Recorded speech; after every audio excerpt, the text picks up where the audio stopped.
What's up, Scoop Podcast? I'm your host, Erica Krupin, and on today's episode, we have a return guest. We have William from Swoop Scoop.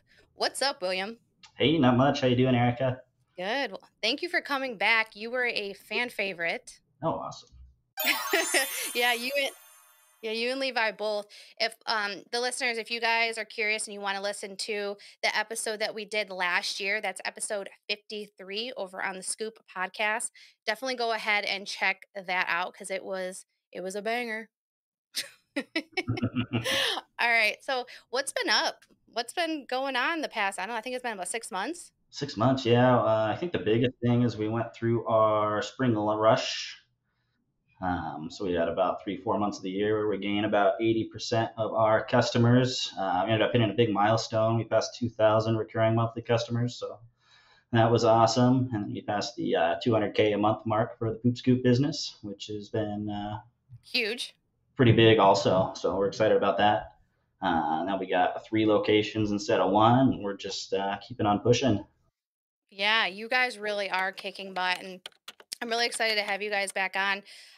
From the last episode, I got a lot of questions. Like a lot of people were sending me DMs, and I'm not the $1 million pooper scooper. I'm I'm a lower six figure pooper scooper. So I do have some questions that the community was asking, and I have some questions straight up from Instagram from today. So we're gonna go ahead and we're gonna answer those juicy questions. Okay. All right, sounds good. All right. So just give us, for somebody that hasn't listened to the podcast yet, they're new, this is the first time they're listening. Just give us a little bit of a rundown of who you are, the business, and like your highlight reel, other than what you said earlier. So my name's Will Milliken. I own Swoop Scoop. We started at the end of 2020, kind of around December is when we really kicked it off. My business partner Levi and I started that up, and it really just took off like crazy, better than we expected it to, and we just have been running with it ever since. I own a couple other home service companies. I got an electrical company, a garage door company, but the Poop Scoops definitely seem to be where it's at. Which company did you start first? I started my electrical company first, about only like 3 months before Swoop Scoop, actually. Now, I do have a question. Were you an electrician? Were you in the field? I was not. So, if you don't mind, how were you like? How did you start an electrical business with not being in the field? Basically, what I did is I found somebody that was a good electrician, and we ended up partnering up. So my skill set's primarily in digital marketing, some finance, doing CRM, and some tech stuff. And I figured out if I partner with people that are really good at their trade and we kind of combine forces, we can blow up businesses really fast. So that particular one, we went from zero to I think our first $1 million in like 5 months. So that one was pretty quick.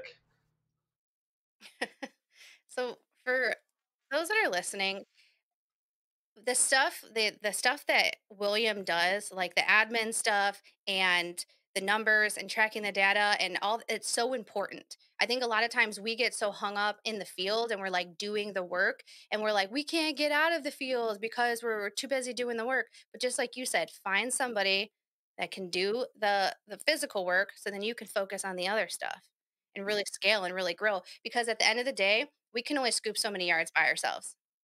We're limited at what we can do. And I will add too, if you are looking for a partner, try to find somebody that doesn't have the same skill set that you have. Otherwise, there's kind of a redundancy. You guys aren't both necessary. Try to find somebody that's kind of the opposite of what you do, and you'll see much faster growth that way. Yeah, like in marriage, when you're attracted to somebody that's completely opposite of you. Because Yep. that's how it goes. Different skill sets.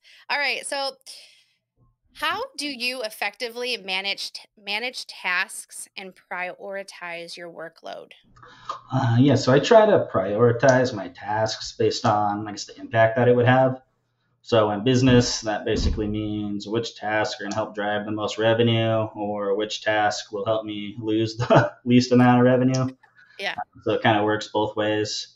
So I guess an example of that, if we're just in our busy season, we had a bunch of things that we needed to get done. So am I going to focus on like launching a new ad campaign that's going to make money, or should I focus on going over my employee handbook policies. For me, those kind of decisions are pretty obvious. We're going to do the one that generates revenue right now. I'm kind of worried about the other stuff later. Would be kind of an example of that. Now, how okay, so it always just comes down to what's going to make money at this time. Is that kind of what the main focus is? Because I know people get lost in the weeds. Mhm. Yeah, not. I guess to some extent, it might not be what makes the most money right now. It might be what's going to make the most money like in the long term. So kind of balancing that to your short term goals with your long term goals, because some things that you do right now, you might not see that impact for a couple years down the road. When would be a good time to work on your employee handbook? For us, it is right now because our spring rush is over. So we're going through all our policies and tightening everything up now. And it's nice too, because once you go through the busy season, things happen. Hmm. Issues come up, and it's a learning experience. You can be like, Hmm. "Well, you got to reflect." I'm like, "Whoa, that didn't go well. We need to fix that, or this Yeah. was good." Yeah, we had a lot of crazy stuff happen. I think we had 3 trucks get totaled in like 2 weeks and a bunch of other kind of crazy stuff like that. So lots to learn from. All right. So when you are faced with like unfamiliar tasks and challenges, what would you say that your approach is when handling those?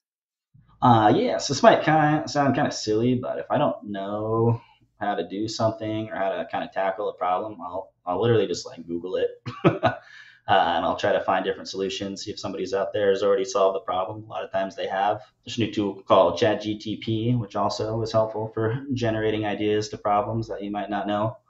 If I can't figure that out, I'll usually talk to some members of my team, or I'll go and try to find a consultant and pay somebody for their time and kind of shortcut that learning curve. And then after that, I really just try to dive in and execute to solve the problem as fast as possible and not really mess around about it. Are you an overthinker? No. That's what I've gathered from our conversations. You're not, it seems like you're not the type that will allow like thinking and trying to get everything figured out before you start. You're like, I have an idea. Let's figure it out and let's move quickly. Hmm. Yeah, you don't need to get everything perfect. You just need to get enough things perfect, or enough things right, I guess I should say. If you look at like the disc profile, I think I'm like a as D as you could possibly be, Are you a solid D? like straight D, like no deviation either way. Yeah, that's good. I'm a DI. That I really that really gets me, man. But that's the reason why I have the podcast because That's of right. the I. You need all four corners to make it work. So. Yeah. Yeah, for sure. Okay. Now, can you describe what a typical day in the life was when you were building up your business to try to get to that $1 million revenue? So it was probably a little bit more impactful. It was the first one at the electrical company, just because I hadn't really had much success up until that point. I remember we started out in like a bedroom in my house. And me and my business partner and one of our first employees were all kind of huddled around the phone, waiting for those first phone calls to come in to go out and sell jobs. Everything just meant like a lot more at that point. Like every dollar was probably worth $1,000 to me now, kind of a thing. But back then, yeah, I mean, we had to get scrappy and just do whatever it took to make the business take off. Now, how'd you find your first business partner? Yeah, so we actually worked together at another electrical company during COVID. Um, and during COVID, there were some not so cool things happening, laying people off, trying to hire them back at like $10 an hour less, not paying people overtime, a Yeah. bunch of kind of shady stuff. And we thought that we can do better and provide a better work environment for employees and a better customer experience. And we put that theory to the test, and we ended up being right. Isn't that what you did with the Uber Scooper? Because you hired one, right? And you're like, I could do better. Yep, yep. My wife ended up hiring one when we were having our first child. Um, yeah, they were not very good. They had Venmo payments. I could see everybody's addresses of his clients and all sorts of stuff that I probably shouldn't have been able to see. Oh, yeah, I can see all that stuff too with my competitors. Hmm. Oh, I go through it. You best believe me, I go through it. Yeah. So just yeah, really unprofessional. No systems in place. They didn't really have any online presence, so that I knew I could kind of dominate that space. Okay, so let's go back to like a typical day in the life. Let's start from like stuff that's impactful, stuff that's important because we do like I don't know, we live our lives, we do our stupid stuff. But what are some key things that you were doing that were pushing you forward in the proper direction for that first business? I mean, really, I try to boil business down to kind of a math equation. So we set up our systems, and then I put X amount of dollars into marketing. We process those leads, and we get Y amount of dollars out of it. So I try to really, I guess, simplify that. We spend this much money, we make this much money, kind of a thing, and then just try to do as much of it as possible. So you weren't like waking up, putting your feet in the grass, staring at the sun, doing cold plunges, yoga, all before 4 a.m. Nope, none of that. I'd get up at the regular time, go in, check my ad campaigns, make sure everything was working, make sure the phone was ringing, and making sure we were doing what we said we were going to do for our customers, providing a good experience. Do you ever like get like distracted to where you can't like you seem like you can't focus on something? Sometimes I know there's a lot of opportunities out there, so it's kind of easy to jump around and like, oh, I can make a little bit of money if I do this, or I can make some money if I do that. So just trying to stay focused on kind of what's most important. And like choosing what's most important. Mm-hmm. Because like for somebody like me, I feel like everything is important. I'm like, oh, this is also great. I'm like a Mm-hmm. squirrel out here. Like, what do I need to focus on? It's Yeah. painful. It's super painful. So when I look at somebody like you, that even when we've had conversations because we've talked a lot, you're like, it's simple. You just gotta focus on what the priority is. And for me, I can kind of get away with it a little bit just because I have partnerships at all my businesses. So I can basically do the same thing at all my businesses, but I'm still able to get some variety with different industries. Mhm. Just makes it a little bit more exciting for me. So, what do you think, like the specific characteristics about yourself, contributes to you being successful? The main one is you literally have to be willing to do whatever it takes to succeed. So and knowing that sometimes doing your best isn't going to be good enough and you have to level yourself up. So I'd say that's the big thing. And then the second thing would just be execution. Like I said, you don't have to have everything be perfect. You just have to have enough things work out in the right way, and you can be successful. Now, you earlier said that you and your wife, and then your first son. So you're a family man as well. Mm-hmm. How are you able to balance it? I have a good team. I have good business partners. So if I have to take a step back for a family situation, I am able to do that. The way I kind of have it set up now, I can wake up in the morning, spend time with the family, go to work, usually home by 4:30, hang out with the kids and the wife till the kids go to bed, and then a lot of times I'll actually get back on the computer and keep working from like 8 o'clock to midnight or something. Just keep hustling. Yeah, and the sacrifices. So, what would you say to that person that's getting started and they don't have a team? It's just them, themselves, and a dream and a pooper scooper bucket. Mm-hmm. I mean, you really have to prioritize and figure out what you're willing to sacrifice. So, I mean, the more you're willing to sacrifice on your personal life, the more you're able to go on your business life, but it might not always be worth it. So, it's really kind of a personal decision that people have to make. What would you say was one of the biggest sacrifices that you made to do business? Hmm. Definitely a lot of time with the newborn babies, just having to go out and grind it out. Yeah. Um, at the beginning, I would probably say was the biggest sacrifice. So they're not older, they're not doing like sports or anything yet, so I didn't have to worry about missing games or anything like that. 5, 10 years down the road, that might have been a different situation. So I'm pretty fortunate with the timing with everything as well. It's important to be intentional. My dad sacrificed a lot of time with me and with us because he was building his hot dog stand, and I very vividly remember, I was a child of an entrepreneur, driving by the hot dog stand that was in the neighborhood in the limo that we were in for home prom. It was for prom, and I waved. I waved at them. My parents didn't see me in my prom dress. They had to work. Hmm. And I was like, "Well, they didn't take the time to see me. I'm not gonna take the time to see them." And that's something that I often think about. And so, when I started this business, I wanted to make sure that even though, like, the kids, I am a stepmother, I still love those kids.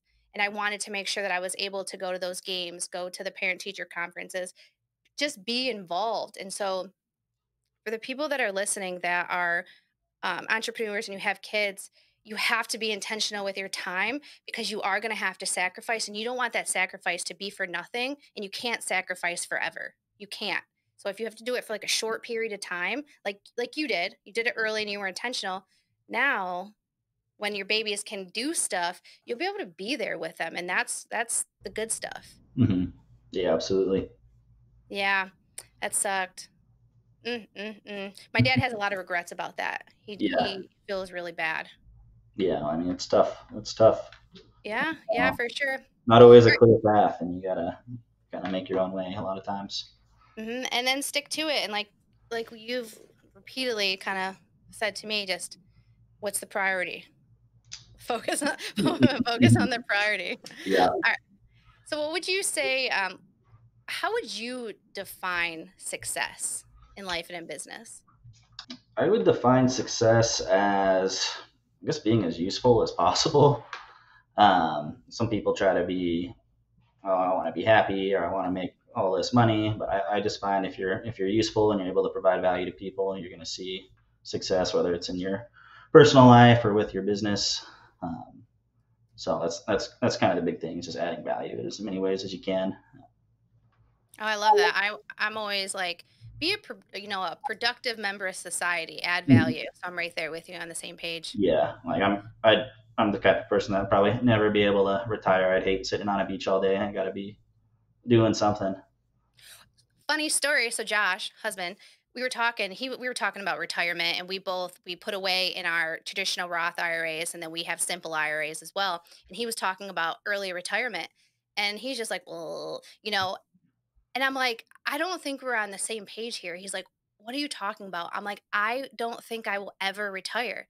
The thought of just doing nothing and just chilling and not providing value, not doing what I do, it literally makes me sick to my stomach thinking about it.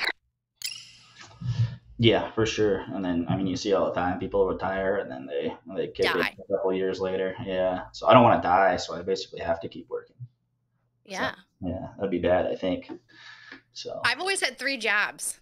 I've always done something, like, I was either a cart girl, I was selling jewelry, I was working at a mhm. bar, I was working at the hot dog stand, and same thing with Pooper Scooper. I'm like, "Okay, I got 1 job." Well, actually, in the business, you have a bunch of jobs, but I Yeah, was like, "Let's do social media, that would be fun. Let's add another thing to it." yeah. Why not? Yeah, just 'Cause keep why going. not? It's just so fun, which I Yeah, get it, or you get it, you do a bunch of stuff too. yeah, yeah, for Alright, sure. so if you could paint the perfect picture, like the perfect ideal day for you where everything was just chef's kiss, what would that look like for you? I'd say in a lot of ways, I kind of have that right now. Just being able to hang out with the family whenever I want, being able to go to work, adding value to people in different ways. Um, I really enjoy that. I don't know if there's like a specific, I want to travel here or do this or that. Um, but that's kind of what I would say is basically how I have things set up right now. I do know when I first started the business, my goal was to build a business that could operate without me. Uh, and I was able to succeed in that. I didn't really have to do too much, and that actually kind of sucked, believe it or not. So I like having something to do. Yeah, I remember us talking about that, and then that's when you started offering some coaching because you were starting like a new endeavor. We were kind of chit-chatting about that, which we're going to talk some more about that. So for those of you that are listening right now, make sure you stay tuned because we're going to be talking about some really cool opportunities that are here now. All right, well before we hop into that, I did want to know, like, you said during spring rush there it was a mess, right? Mhm. Vehicles were crashed, there was employee issues. How were you able to maintain all of that, still achieve the goals that you were achieving, still do the family stuff, and keep it all together? I really try to take emotions out of it, and it's like, okay, what what needs to happen? So we had three cars get crashed. We had people quit. We had to hire like 20 employees in like 10 days, kind of a thing. And it just came down to what actually needs to happen to hit the goals, and then just fully put all of our attention towards executing that. So times like that, the family definitely takes a back seat, unfortunately. But otherwise, I mean, the business would be in a bad spot, and then not only would the family suffer in the future, like dozens of other families would suffer too because they might not have a secure job. It's true, and I really think that you being open about that really paints the picture of you really can't do it all at one time, and you see a lot of entrepreneurs that talk about life balance, everything's cohesive, and it's bullshit. Hmm. It's bullshit Yep. because I know when I was grinding when I first started the business, my husband's like, "Hey, excuse me, do I exist? What's going on?" I'm like, "I gotta get this business going." Yeah. Yep. When it's time to go to war, you got to go to war. You don't really have a choice. Otherwise, Yeah, you are going to get just destroyed. and that's why it's important if you are starting a business and you're thinking about it and you're not in a relationship, making sure you, if you do partner up with somebody, it's somebody that's the opposite, right? That balances you out, but is on board with you. Because if you're fighting and battling with somebody at home and then you're trying to go to work, it's a mess. It's a mess. Don't do it. And so I'm very grateful that my husband is like, do what you got to do. It's fine. Yeah. Hmm. Being around the right people is definitely really important. So, Yeah, uh, and sometimes you have to eliminate your circle. I actually eliminated my entire past friend group. mhm. Yeah. Because Basically, the only people I'm friends with, I am also business partners with. you can talk about business, you can talk about all of the things, and it's not like, "Oh, he's talking about business again." Yeah. Somebody wants to talk about like sports or the weather or whatever. Like, I cannot be like less interested. Yeah. I can't even talk to non-business owners. Sometimes I feel like I got nothing else. No, I hear you. I hear you. Alright, so we talked about we talked about a lot of stuff, which is really good. At what stage did you feel like you were confident enough in business to start coaching other business owners? Yeah, I think it was around the point where I built not one but two, seven. Now they're both multiple seven-figure companies. Mhm. So I was able to kind of prove to myself that the first one wasn't a fluke, that I could replicate it. Now I got a third one on the way, and really just building that evidence. Like I literally did those things, and it's irrefutable to say that I didn't. So I have the evidence that I did it and that I could do it again, and now I'm doing it again. Rinse and repeat. Rinse and repeat. So I really got the system down, figured out what's important, and just basically replicating that now. This takes me to I wanna say it was last year. You and Levi had been following my YouTube channel for a while. I don't know what I was talking about. I was talking about something, and then I think it was the first time you ever commented, you reached out. You said you had a 8 was it a 8 seven-figure pooper scooper business, and I was like, "Say less. Let's chat." Um, and then we started talking, and this coaching thing started happening with us. Mhm. So what did that look like on your end? Yeah, so I didn't originally intend to get into coaching, but we did that first podcast. I probably had, I don't know, 30 plus companies reach out to me and asking me questions about stuff. So, which was, which was awesome. So we decided to start offering some kind of one-on-one coaching to figure out what people's needs were. But one thing I kind of figured out pretty quickly, like for it to be worth me to spend one-on-one time, it's kind of expensive for me to come out of my other businesses that are generating pretty significant revenue. Um, so we started developing a new platform where a lot of people can get access to me. That's something that we can talk about. Yeah, let's talk about it. So basically, what we're gonna get into, you guys, is we're gonna talk about the is it Scoop Launch? Is that what it's called? Yeah, Scoop Lunch, and then Community? a new school community that we built on Alex Hormozzi's new platform. Yeah, and both of us are Alex Hermosi's fans. I hopped on a live with Layla Hermosi. I wasn't like talking to her, but she was on live and I seen her live and I was like, this is so great because I've been following them for quite some time. Yeah. But basically, how this all came, you and Levi have been working with me for the past 6 months, I think about, and I was really struggling with the paperwork stuff. Like I'm very creative, I'm very like hands-on, like figure it out. But to sit down and put together an employee handbook, put together a job posting that's effective, um, having those documents like when you need to discipline an employee or hire an employee, that stuff is incredibly important when you're trying to scale, and like you said, once you have it all figured out and you have it together, then you can rinse and repeat and you can grow your business, and I was severely stuck. So, um, great. Things are going great on my end. I'm feeling very confident, and then you guys decided that you wanted to do the school thing, and then we started chatting about it, and I'm going to make the announcement here on the podcast. I am going to be a coach within your community. So let's dive into it. Let's get into it. Yeah, yeah, absolutely. Where do you want to start? Let's start in the beginning. Who is this community right for?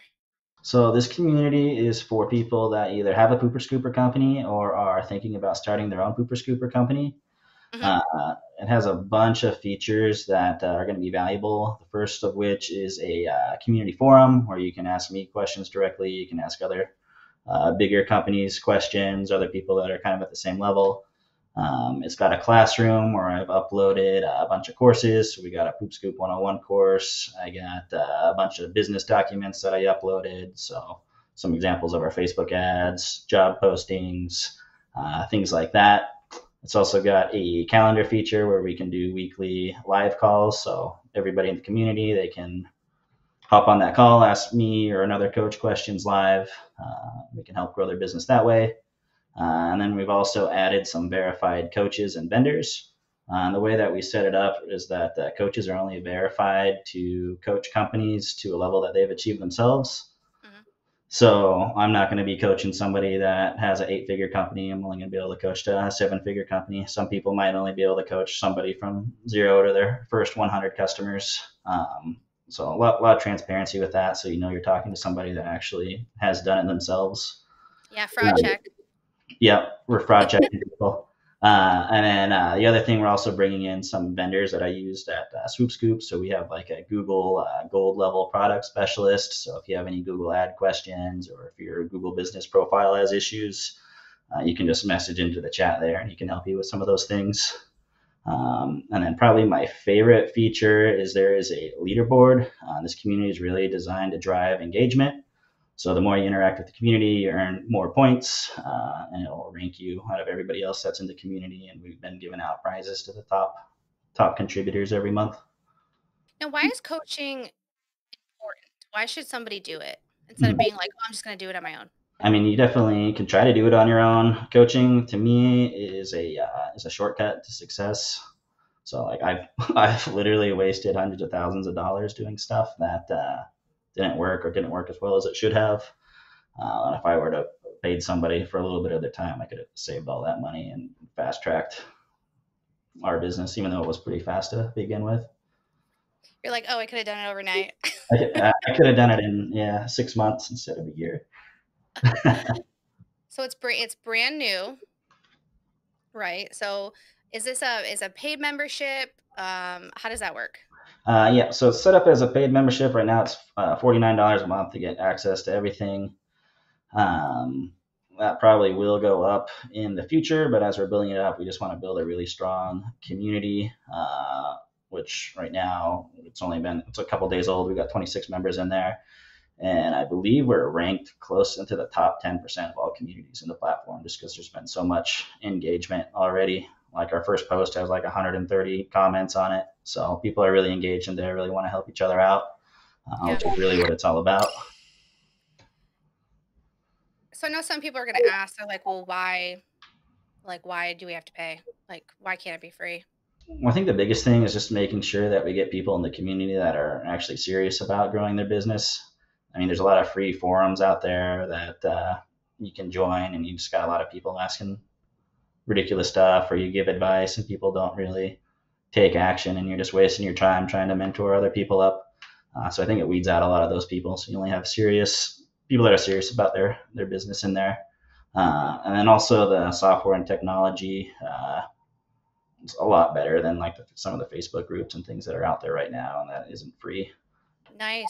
So, I was going to say, so what if somebody comes in and they haven't started a business at all? Is there resources for somebody that doesn't even have an LLC or a DBA, doesn't even know what that means? Yep, yep, absolutely. So in the classroom, we got two sections that would be great for somebody like that. We got a Poop Scoop 101 section that basically walks you through all the equipment that you need to buy, walks you through all the best practices as far as scheduling, routing, how to build customers, all those types of things.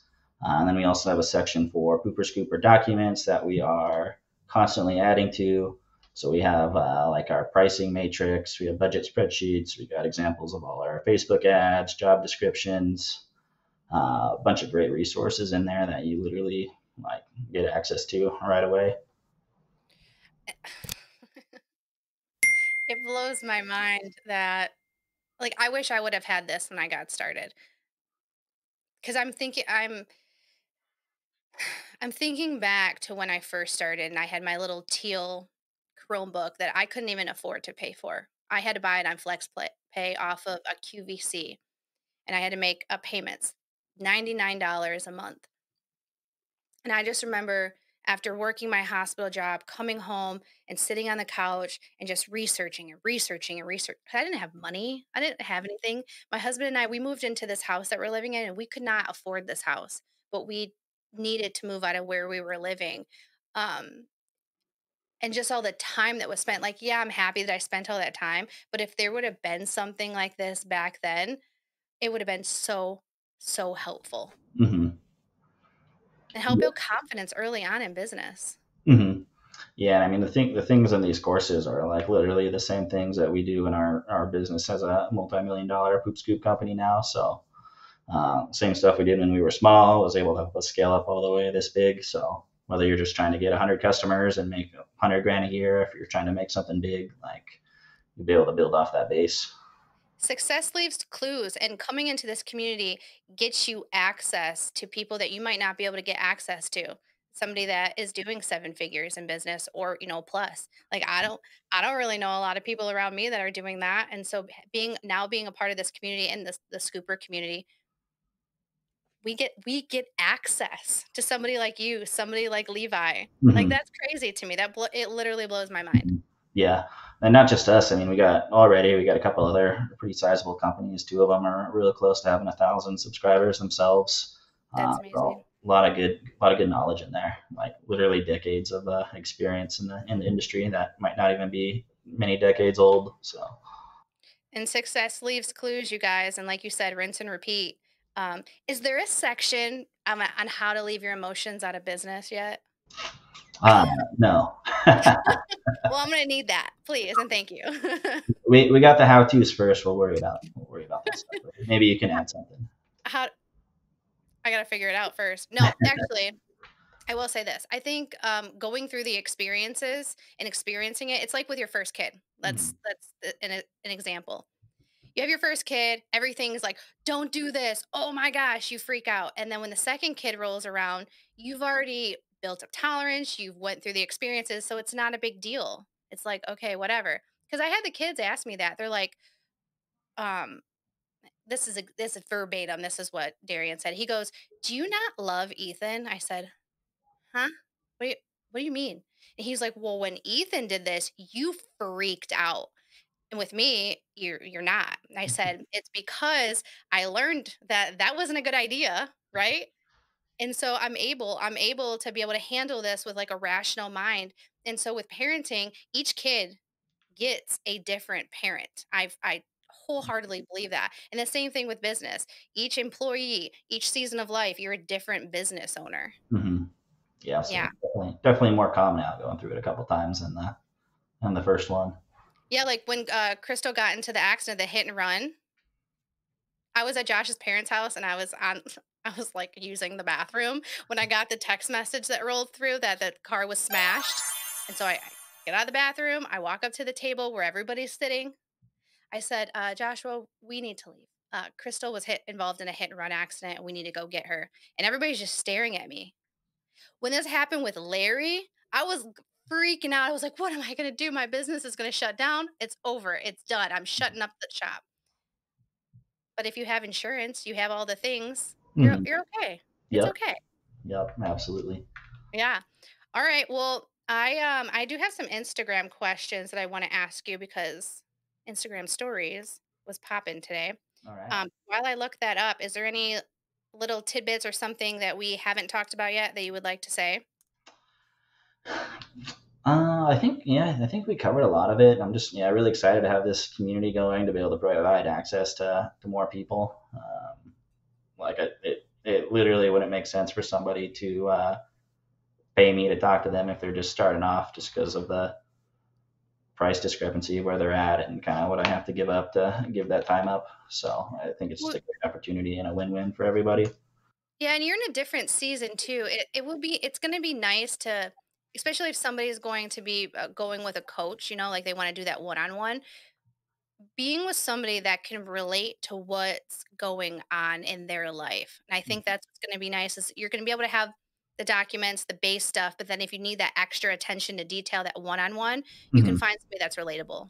Hmm. Right. Yeah. And I mean, the problems are just different. There's always problems at different levels of business, but if you're an eight-figure business, it's going to be a lot different than if you're just starting off. So having somebody that's kind of closer to your proximity of where you're at is pretty helpful, I think. Yeah, like when we were coaching, I mean, you were very clear that, emotions aren't brought into it. So there was no way I was going to talk to you about anything emotional. So I was talking to my coach Trish and we talked about all the emotions,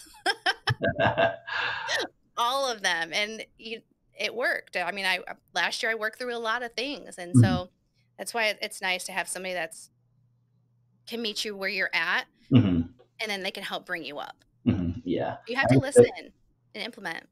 yeah, the other thing too is that there's a lot of different like softwares and stuff out there. So like I'm on a different software, you're on a different software, another Yeah. coach might be on a different software.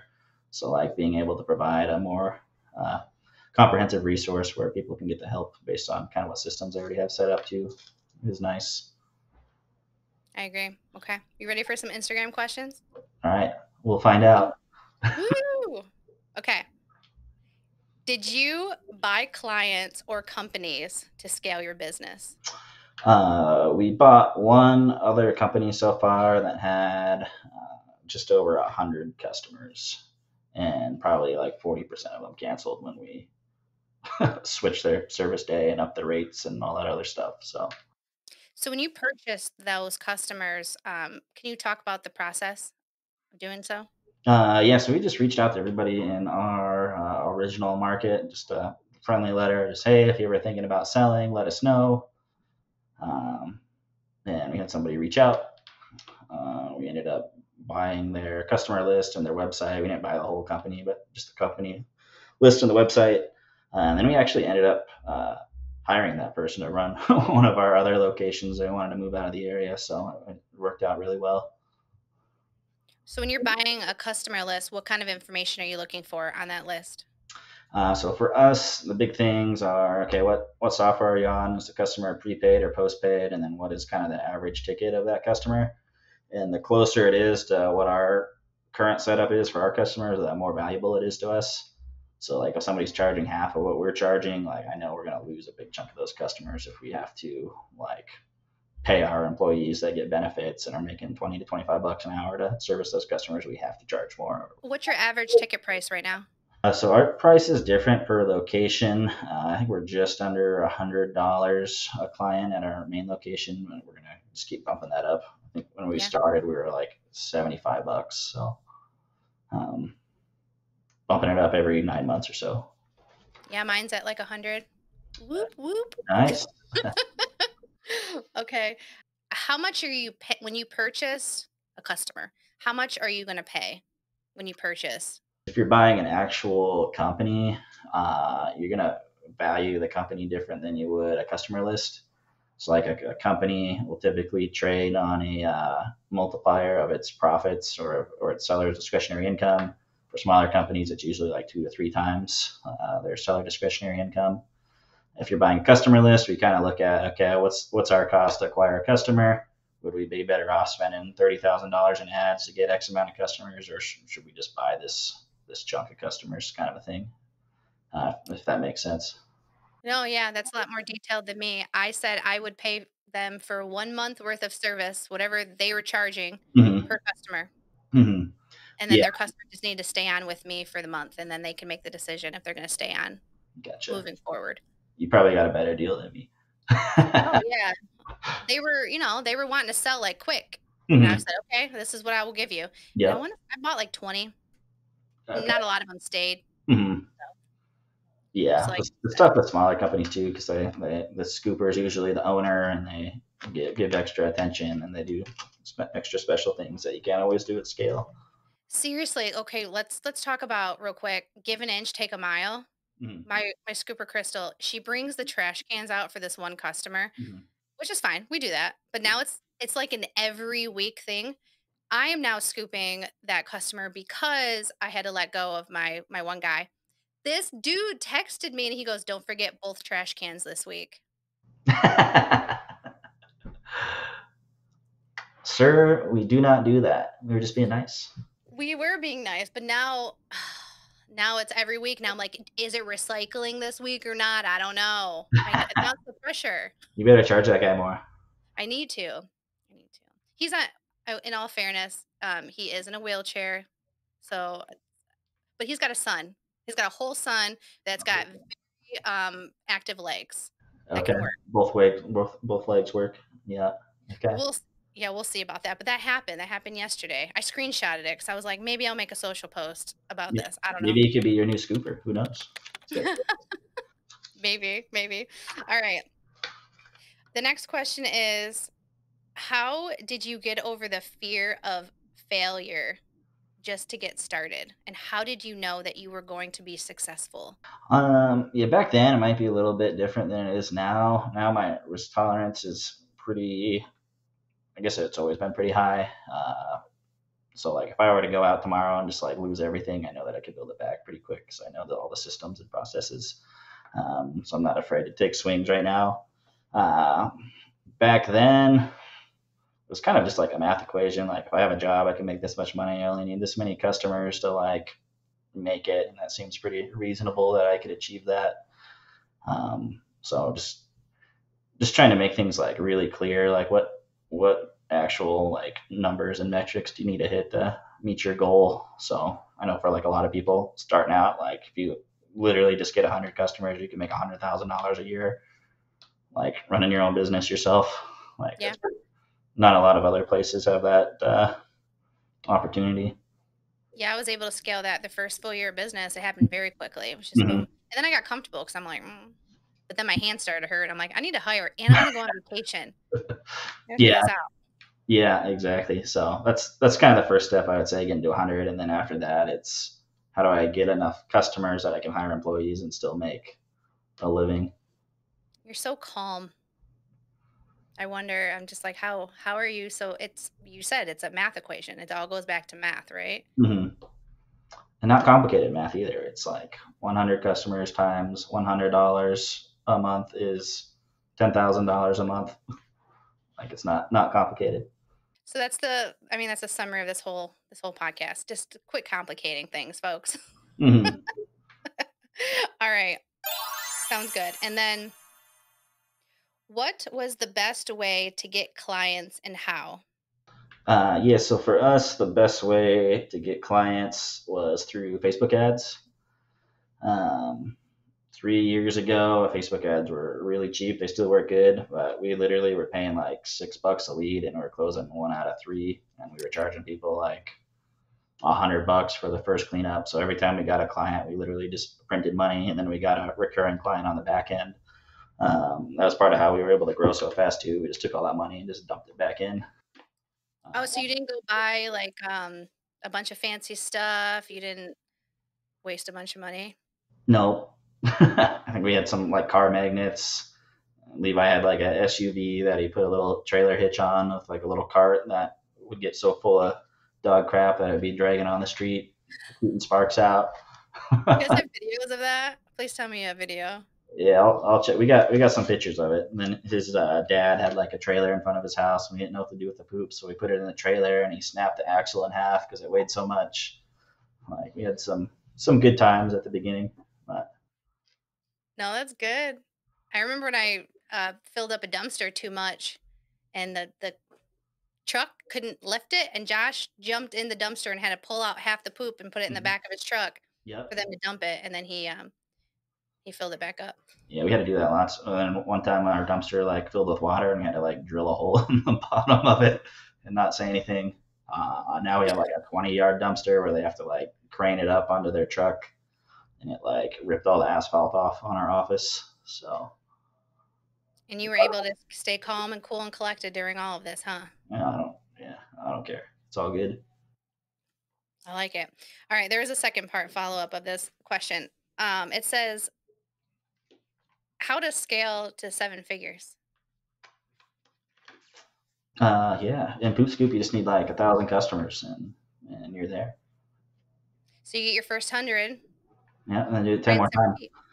Rinse and repeat. At what point, okay, here's a follow-up though. Okay, so you get your 100 customers, you're doing it yourself. Hmm. Then you need to hire and you need to pivot, right? Hmm. You Yeah. need to get to that second level. Hmm. Can you talk about that in between, that transition? Hmm. Yeah, so it's kind of a tough time for people. You get to that 150 is usually where one person starts maxing out on what they can do, especially if they're doing all the other office admin stuff. Most important thing you need to kind of get past that is to make sure your pricing's right. Because if you're charging just enough for you to get by, you're not going to be able to charge enough to like hire an employee and also get by. And it's just slowly delegating the tasks that take up the most amount of your time. Um, and for the dollar amount, right? So you get rid of all the kind of low dollar amount tasks. You can hire somebody to scoop fruit for $20 an hour. So you give that up first. You can hire somebody to be your VA or your office person for 20, $25 an hour. Then you give that up next. You just slowly start giving up responsibilities. So you just focus on the things that make the most money for the company, which is usually like sales and marketing and those types of things. Yeah, sales and marketing is very important. Mm-hmm. I have another question. Man hour rate. What's your guys' target man hour rate? So it depends on location also, but I mean, you can make $100 an hour like pretty reasonably. So Okay. I think with our pricing, we're usually between 80 and like $100 an hour for commercial. We try to bump that up a little bit, like Oh 130 yeah. an hour or more. So Yeah, so for those, like you were saying, if you're just charging enough for you, you're what? I don't know. What is that? People paying themselves 15 bucks, let's say. And so they're only making, I don't know, 45 bucks. 45 bucks an hour. Like that's you can't mhm, do nothing with that. mhm, Have to bump it up and your yeah, price to accommodate that. So I always say like if you're doing 3 houses an hour, you can only do 3. What does your base house need to be? No mhm, less than this price. yep, yep. For me, like the minimum I'd want to be is like 80. If you're a little bit smaller, you could probably get away with a little bit less than that. I also think the industry in general is like undercharging for services. Like pretty frequently, well, I'll even have people that think our weekly price or our monthly price is like the weekly price. So they'd literally be willing to pay us like $300 a month to scoop for them, or $400 a month. So I think there's definitely a lot of room to bump that price up.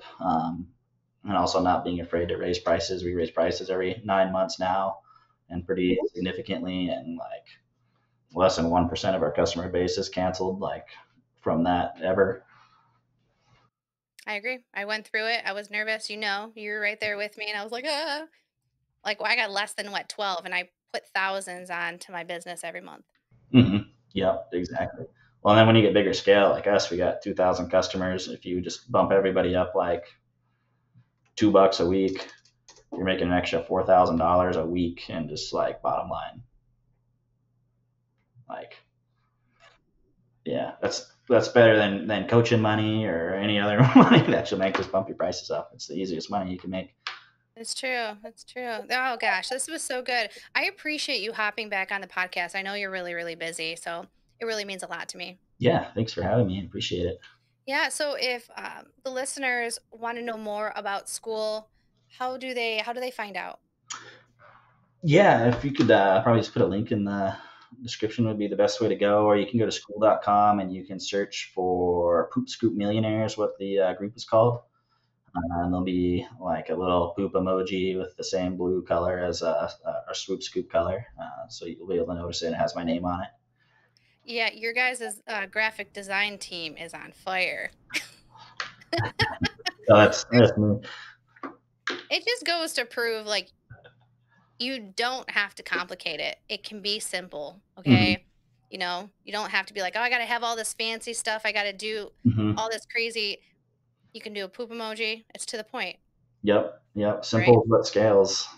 So that's what they say. Ah. Scales kind of a thing. Should that be part of the title? Simple scales? Fancy All right. fails. Yeah. I stole Oh, that from somebody. I don't know who, but whoever you stole it from probably doesn't watch my YouTube channel. So I think we're all right, man. All right. All right. All right, you got any last words for our community? No, no, thanks for having me, everybody. And yeah, I hope to see you in the Poop Scoop Millionaire Club. We got a lot of great information in there, a lot of great people. So it'll be good to keep growing that. Yeah, absolutely. There's big things coming.